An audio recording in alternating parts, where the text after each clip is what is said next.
Liên quan vụ thi thể cô gái được phát hiện trong cốp ô tô ở thành phố Hồ Chí Minh, cơ quan chức năng xác định cô gái này 27 tuổi, mất liên lạc với gia đình vài ngày trước.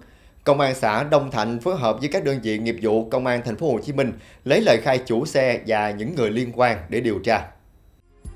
Làm việc với công an, chủ xe cho biết chiếc ô tô được gia đình đậu trên vỉa hè đường Nguyễn Thị Đẹp từ tối ngày 27 tháng 10 đến nay. Sáng ngày 1 tháng 11, chủ xe dọn dẹp gần chiếc ô tô thì ngửi thấy mùi hôi thối và kính xe bị bể.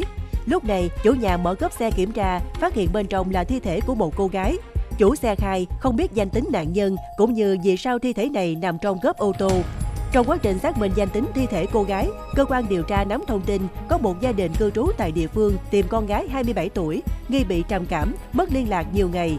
Người nhà xác định đó là thân nhân của họ. Công an đã tiến hành giám định pháp y nguyên nhân tử vong, làm rõ tình tiết vì sao nạn nhân nằm trong cốp ô tô.